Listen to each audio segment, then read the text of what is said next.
गुरुर्ब्रह्मा गुरुर्विष्णू गुरुर्देव महेश्वरा गुरु साक्षात परब्रह्म तस्मै श्री गुरवे नमः। हॅलो नमस्कार, मी सांचे माझ्या चॅनलमध्ये तुम्हा सगळ्यांचं अगदी मनापासून स्वागत। सगळ्यांना सर्वप्रथम श्री स्वामी समर्थ। तुम्हा सगळ्यांच्या चांगल्याचे स्वामी महाराज पूर्ण करत ही स्वामींच्यांनी प्रार्थना करते आणि आजच्या व्हिडिओला सुरुवात करते। गुरुपद का घ्यावं, स्वामी समर्थ महाराजांनाच गुरु का बनवावं आणि खरं तर गुरु का बनवावं या संदर्भातली माहिती आपण आजच्या व्हिडिओमध्ये पाहणार आहोत, म्हणून व्हिडिओ स्किप न करता पूर्ण नक्की पहा। सगळ्यात आधी आपण गुरु का बनवावं? जेव्हा आपण जन्माला येतो तेव्हा आपले पहिले गुरु हे आपले आई वडील असतात। त्यांच्यानंतर आपण प्राथमिक शिक्षण घेत असतो। पदोपदी आपल्याला मार्गदर्शन करणारे गुरु आपल्याला लाभत असतात। आयुष्यात जर गुरु नसेल तर त्या आयुष्याला योग्य आकार असं आपल्याला मिळत नाही। आणि सगळ्यात महत्त्वाचं, आपण खूप भाग्यवान आहोत की आपण ब्रह्मांड नायक श्री स्वामी समर्थ महाराजांना आपण गुरु बनवला आहे। गुरु आपल्याला आपला भूतकाळ विसरून भविष्य काळाची चिंता न करता वर्तमान काळात जगायला शिकवतात। खरं तर दत्त महाराजांनी 24 गुरु केले होते। आता तुम्ही म्हणाल 24 गुरु का बरं केले होते? प्रत्येक गुरूंकडे त्यांना खूप काही शिकण्यासारखं होतं। आपल्यातल्या अवगुणांचा त्याग करून आणि चांगले गुण अंगीकारण्यासाठी स्वतः दत्त महाराजांनी 24 गुरु केले होते।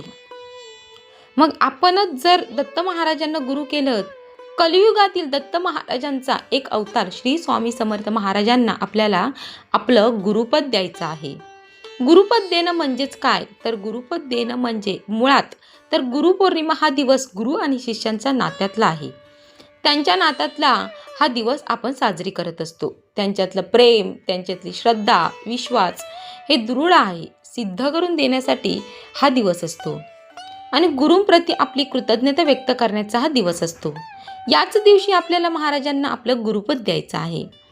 आता तुम्ही केंद्रात, मठात, मंदिरात जाऊन जर गुरुपद दिलं तरी चालेल, पण ज्यांच्या घराजवळ केंद्र नाही, मठ नाही, तर तुम्ही घरच्या घरी सुद्धा गुरुपद देऊ शकता। तर ते कसं? सगळ्यात आधी गुरु का करावं आणि मेन म्हणजे आपण महाराजांनाच गुरु का बनवावं? तर अर्थात दत्त महाराजांनी 24 गुरु केले। बऱ्याच वेळा बऱ्याच जणांना असा प्रश्न पडतो की साईबाबांची सेवा करतो, आम्ही बैठकीला जातो, आम्ही कलावती यांची सेवा करतो, मग आम्ही महाराजांना गुरु करू शकतो का? जर दत्त महाराजांनी 24 गुरु केले तर आपण 1-2 गुरु नक्कीच बनवू शकतो। तर सगळ्यात आधी तुम्ही कोणाचीही सेवा करत असाल आणि तुम्हाला जर महाराजांना आपलं गुरुपद द्यायचं असेल तर तुम्ही बिनधास्तपणे गुरुपद देऊ शकता। सगळ्यात आधी मासिक धर्माचा 4था दिवस आहे, 5वा दिवस आहे। आता 5व्या दिवशी तर सेवा करू शकतो, पण 4था दिवस आहे, मग आम्ही केंद्रात जाऊ शकतो का? गुरुपद घेऊ शकतो का? बघा, मासिक धर्माचे 4 दिवस हे पाळायचे असतात। महाराजांनी कधीही विटाळ सुतक पाळलं नाही, पण तुम्हाला तो पाळायचा आहे। कारण जेव्हा आपण विटाळमध्ये असतो, आपल्याला मासिक धर्म असतो, तर अर्थात शरीरामध्ये बरेच काही बदल घडत असतात आणि सायंटिफिकली विचार केला तर शरीरही खूप काही त्रासातून जात असतं।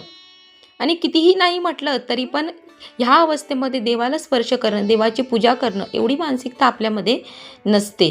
तर आता ज्यांना गुरुपद द्यायचं आहे महाराजांना, पण जे केंद्रात जाऊ शकत नाही, तर त्यांनी मनातल्या मनात, मी तुम्हाला आत्ता जे काही सांगत आहे ते तुम्ही मनातल्या मनात करायचं आहे। बघा, हे दरवर्षी आपल्याला गुरुपद महाराजांना द्यायचं असतं।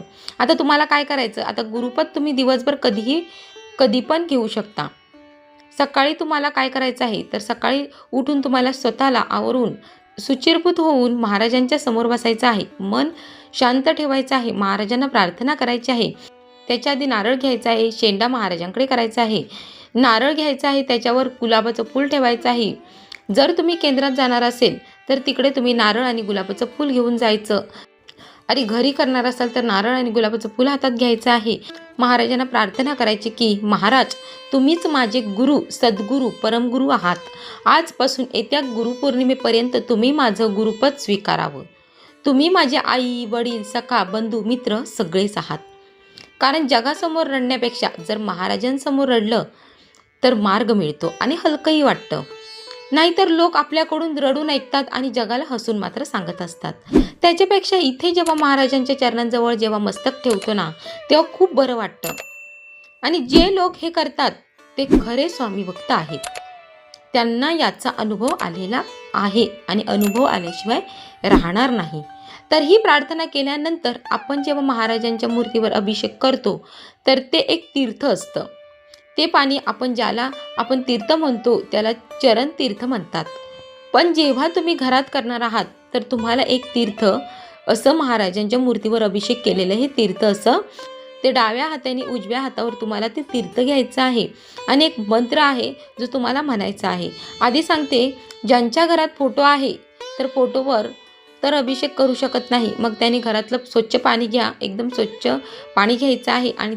आणि ज्यांच्याकडे मूर्ती आहे तर त्यांनी आता काय करायचं आहे तर त्यांनी आपल्या घरातली मूर्तीवरती अभिषेक करायचा आहे आणि ते अभिषेकाचं पाणी तीर्थ म्हणून घ्यायचं आहे. उजव्या हातामध्ये ते पाणी घ्यायचं आहे आणि एक मंत्र म्हणायचा आहे, अकाल मृत्यू हरणम सर्व व्याधी विनाशनम सद्गुरु श्री स्वामी समर्थ महाराज पदोदकम तीर्थ जटरे धारमेह शिरसामद धारमेह. काळजी करू नका, डिस्क्रिप्शन बॉक्समध्ये हा मंत्र मी देते किंवा कमेंटमध्ये मी पिन करेन. हा मंत्र एकदाच म्हणायचा आहे. हातात जल घेऊन हा मंत्र म्हणायचा आहे. त्यानंतर तुम्ही पाणी ग्रहण करायचं आहे. एकदाच करायचं आहे, एकदाच तो मंत्र म्हणायचा आहे. म्हणजे हातात जे पाणी घेतलेलं आहे, डाव्या हाताने उजव्या हातावर पाणी टाकलं, एकदा तो मंत्र म्हणायचा आणि ग्रहण करू शकता. आणि या पद्धतीने तुम्हाला आपलं गुरुपद महाराजांना द्यायचं आहे. आपण खूप भाग्यवान आहोत की आपण ब्रह्मांड नायकाला आपलं गुरुपद दिलेलं आहे, जो महाराजांच्या सेवेत येतो. आणि बघा, हा दिवस तुम्ही स्वतःच्या मनाला विचारा की मी महाराजांना गुरु का केलं. इतके प्रश्नांचे उत्तर तुमच्या समोर येईल. काय माझ्या आयुष्यात होतं आणि माझा भूतकाळ काय होता आणि माझं वर्तमान काय आहे, नक्कीच याच्यापेक्षा भारी माझं भविष्यकाळ असणार आहे. महाराजांच्या सेवेत आला म्हणजे चला आता काहीतरी मोठा गुन्हा केला आहे, कर्म काही वाईट केलेलं आहे, महाराजांच्या सेवेत आलात कर्मातून सुटका मिळेल का? अजिबात नाही. महाराज नेहमी म्हणायचे की तुझे कर्म आणि मी याच्यामध्ये, तुझे कर्म आणि तू याच्यामध्ये मी कधीही येणार नाही. पण हो, जेव्हा आपण महाराजांची सेवा करतो तेव्हा भोगाची तीव्रता जी आहे ती नक्कीच कमी होते. माझ्या आयुष्यात माझ्या प्रत्येक वळणावर जे काटेच काटे आहेत ते महाराज माझ्या पाठीशी आहेत. भिवू नकोस, मी तुझ्या पाठीशी आहे. जेव्हा असं वाक्य जरी ऐकतो, वाचतो, बघतो तेव्हा धीर येतो. माझे महाराज माझ्या पाठीशी आहे. म्हणून माझ्या आयुष्यात जरी दुःख आहे, संकट आहे, त्रास आहे, तरी मी काळजीच करणार नाही, कारण महाराज आहेत माझ्यासोबत. त्या दुःखातून मी जाणार आहे, पण त्या दुःखाची तीव्रता मला जाणवणार नाही, कारण ते दुःख माझ्यापर्यंत महाराज येऊच देणार नाही. एवढी ताकद त्या ब्रह्मांड नायकामध्ये असते. म्हणून सगळ्यांनी गुरुपद द्यायचं आहे. अर्थात मासिक धर्म आल्यावर तुम्ही घेऊ शकत नाही, पण मनातल्या मनात प्रार्थना नक्कीच करू शकता. अखंड मनातल्या मनात जे काही तुम्हाला सांगितलं आहे त्या पद्धतीने तुम्हाला करायचं आहे. आणि मागच्या वर्षी तुम्ही गुरुपद घेतला आहे, यावर्षी मासिक धर्मामुळे शक्य होत नाही, तर गुरुपद कधी घ्यावं तर ते गुरुपौर्णिमेलाच गुरुपद घ्यायचं आहे, नंतर वगैरे अजिबात नाही. हे फक्त त्याच दिवशी करायचं असतं. अर्थात मासिक धर्म असेल तर ते शक्य होणार नाही, पण तुम्ही मनातल्या मनात नक्कीच करू शकता. आणि हे नारळाचं काय करायचं आहे तर तुम्ही केंद्रात, मठात, मंदिरात कधीही जाल तेव्हा महाराजांच्या चरणावर तुम्हाला तो नारळ अर्पण करायचा आहे. निदान या दिवशी तरी महाराजांकडे काहीच मागू नका, ही खरंच विनंती करते. फक्त कृतज्ञता व्यक्त करा. महाराज जे काही दिलं आहे त्याच्याबद्दल धन्यवाद माना, नतमस्तक व्हा. आणि खरं तर महाराजांनी खूप काही दिलं आहे, यात जन्मसुद्धा कमी पडणार आहे महाराजांची सेवा करण्यासाठी. आणि इथून पुढे माझ्याकडून सेवा करून घ्या, सेवा घडू द्या, ही महाराजांच्या चरणी या दिवशी तुम्हाला आवर्जून प्रार्थना करायची आहे. केंद्रात, मठात, मंदिरात जाऊन तुम्हाला प्रत्यक्ष महाराज दिसत आहे. महाराजच होते, त्यांच्या जागी कोणालाच बघू नका.